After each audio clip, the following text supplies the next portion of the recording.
Salut à tous, c'est DPZ3448 et aujourd'hui... Mais attendez, il y a une super qualité là, non? Bah ouais les gars, il y a une putain de réa derrière.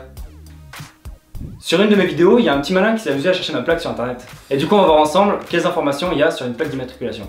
Donc une plaque d'immatriculation, ça ressemble à ça. Et aujourd'hui on va voir un petit peu leur histoire en France. Puis ensuite on verra en détail le système actuel. Donc un petit rappel, en France, depuis octobre 2009, on utilise le système SIV. Concrètement, ça veut dire système d'immatriculation de véhicules.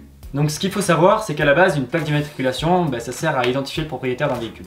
Alors les premières traces de ce système d'immatriculation, ça apparaît après au XVIIIe siècle. Et en France, les premiers systèmes avec des lettres qui permettaient de différencier les départements sont apparus en 1901. Bon après, il faut savoir qu'en 1901, les modèles de voitures, c'était quoi? C'était Ford T quoi. Puis en 1928 est apparu un système avec des chiffres et des lettres. C'est-à-dire qu'il y avait 4 chiffres et un cinquième au cas où, plus 2 lettres pour différencier les départements. En 1950, on applique le système FNI. FNI, c'est pour Fichier National des Immatriculations. Et là, c'est le format qu'on voit sur les anciennes plaques d'immatriculation. C'est-à-dire un nombre de lettres, un nombre de chiffres et le numéro du département.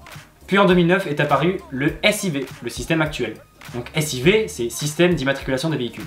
Et là, en fait, c'est beaucoup plus codifié. C'est-à-dire qu'on a 2 lettres, 3 chiffres, 2 lettres et un petit indicatif avec le numéro du département. Cependant, c'était juste indicatif. Concrètement, une plaque d'immatriculation SUV... Donc du coup, une plaque SIV, à quoi ça ressemble et qu'est-ce qui la compose? Alors son format, déjà elle fait 52 cm par 11 cm. Elle doit forcément disposer d'écriture de couleur, d'un fond blanc réfléchissant, de l'eurobande française, d'un indicatif numéro du département associé... Putain de téléphone qui ça D'un indicatif de département associé au bon logo de la région, et surtout, pour qu'elle soit homologuée, un numéro TPPR. Alors le numéro TPPR, c'est pour avoir une traçabilité de la plaque. Alors il y a TPPR et aussi TPMR, des fois on peut voir les deux.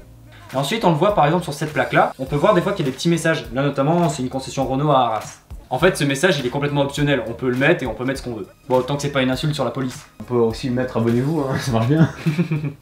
Dans ce système SUV... Putain, SUV. Putain mais les SUV hey, je déteste ça, bordel de merde. Du coup dans le système SIV il y a des lettres qui sont pas autorisées. On retrouve notamment le I et le O, pour pas le confondre avec le 1 et le 0. Mais surtout, vous ne verrez sur aucune plaque marqué SS. Pour des raisons évidentes. Alors ça relate d'un article dans le code pénal. Donc là maintenant, on va voir en fait pourquoi est-ce que ces numéros ils apparaissent dans cet ordre-là, pourquoi est-ce qu'il y a CR, ZA, machin. Bah en fait les plaques elles ont un ordre chronologique. Elles se suivent suivant une logique définie. Donc il faut comprendre comment les blocs de lettres évoluent. Le début c'est AA, puis après on passe à AB, puis à AC, etc. jusqu'à arriver à AZ. Et une fois qu'on est à AZ, on passe ici sur la lettre B et ici sur la lettre A. Et on recommence ainsi jusqu'à BZ. Les blocs de chiffres, ils commencent à 00 et ils s'arrêtent à 999. Donc, la première plaque qui a été éditée comme ça. AA000 AA. La seconde qui est arrivée en AA001 AA. Ensuite, on est arrivé en fin de série au niveau des chiffres. C'est-à-dire qu'on était en AA 999 AA. À ce moment-là, il faut faire évoluer la dernière séquence de lettres. Pour pas se retrouver avec une plaque identique. Exactement. On aperçoit donc AA 000 AB. Puis, une fois que toutes les possibilités sont épuisées sur cette séquence de chiffres et cette séquence de lettres, on fait évoluer ici, c'est-à-dire qu'on fait AB. Et maintenant, on va voir quelles infos il y a de stockées dans ces plaques. Alors, ces informations, elles se divisent en deux catégories, celles qui sont accessibles à tout le monde et celles qui sont confidentielles. Les informations accessibles à tout le monde, en fait, finalement, ça va être le modèle, la marque, la couleur, la motorisation.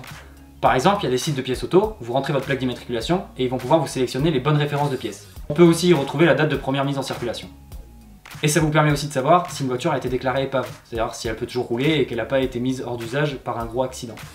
Alors les informations en accès limité, elles peuvent être consultées par les forces de l'ordre, les services de douane, les exploitants d'autoroute et la préfecture. Et ces personnes-là peuvent, grâce à une plaque d'immatriculation, retrouver le code VIN de votre véhicule, du moins le code E de votre carte grise, c'est-à-dire le numéro de châssis. Grâce à ça, il y a absolument toutes les informations sur la voiture. Mais ça vous permet aussi de retrouver le propriétaire qui est inscrit sur la carte grise, son adresse et toutes ses coordonnées. Et du coup, ce fichier SIV, par exemple pour les forces de l'ordre, ils peuvent aussi savoir si une voiture est volée ou non. Alors souvent, on entend dire que les plaques c'est moche. Bah ouais, forcément, c'est un peu des lettres, c'est pas forcément très joli. Mais en fait, il y a plusieurs pays européens, même plusieurs pays au monde, qui permettent de personnaliser leur plaque d'immatriculation. Alors c'est pas partout. Nous en Europe, on a notamment la Belgique et le Royaume-Uni. En fait, dans ces pays-là, on peut personnaliser sa plaque parce que la plaque n'appartient pas à la voiture, mais appartient au propriétaire. Alors comment c'est possible? Bah en fait, on a un propriétaire de plusieurs voitures. Bonjour. C'est Gabi. Je possède plusieurs voitures. Il a plusieurs voitures. Pourquoi je le redis? Gabi, je lui donne une plaque qu'il a personnalisée lui-même. C'est une plaque que j'ai personnalisée moi-même.